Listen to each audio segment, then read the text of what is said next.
The drums are notoriously the hardest thing to record, but in my opinion, the most fun. I think about drum sounds in two basic fundamental ways. An open, natural, old school sound that captures a picture of the drum kit as it sounds in the room. An organic picture of what it really is giving off sonically. We can use just a couple of mics to achieve this. The second type of sound is an augmented sound, a modern rock sound, a sound where each instrument of the drum kit is mic'd individually and given a hyper-real sound, an almost processed sound. The snare drum has punch, might have extra reverberation. The toms have warmth and attack. The kick drum has a lot of punch and low end. The cymbals are bright and sizzly, and all this adds up to a hyper-real picture of the drums. This hyper-real picture is what we're used to hearing on most modern records, and it's a real fun thing to explore with all the different techniques and microphones we'll be using.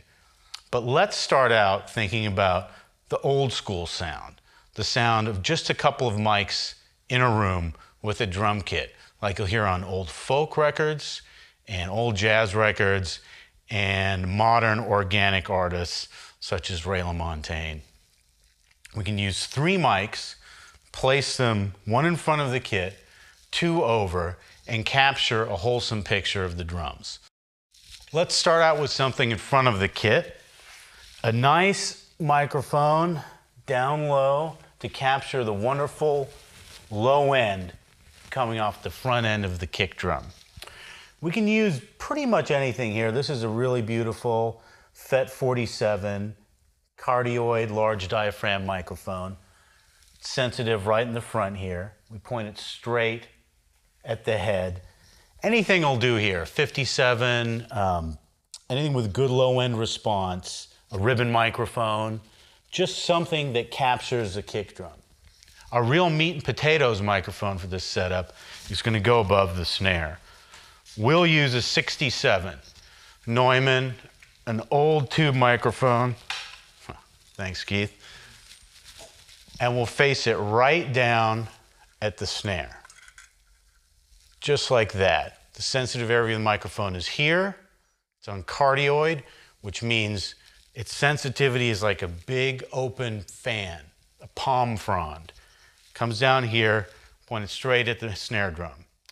Looking at how these drums are set up, we've got a crash here and a hi-hat and the snare. The crash is going to be louder when it's played than the snare drum. So what we'll do is we'll move the microphone a little bit this way so it's more over the snare drum than any of the cymbals. This way it's also closer to the drummer's head. Because in this situation, without individually miking the elements, you have to depend on the drummer's balance of his kit. And it's going to be best closest to where he's hearing it, which are his ears.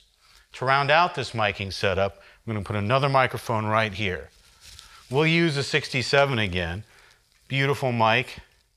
Can take the transients of drums and stay warm and punchy sounding. But we can use anything over here. These don't need to be a matched pair. Again, this microphone is facing this way, down at the floor tom, but will also capture the sound from the ride cymbal and the crash cymbal. This should give us that old school, roomy, wonderful, beautiful sound.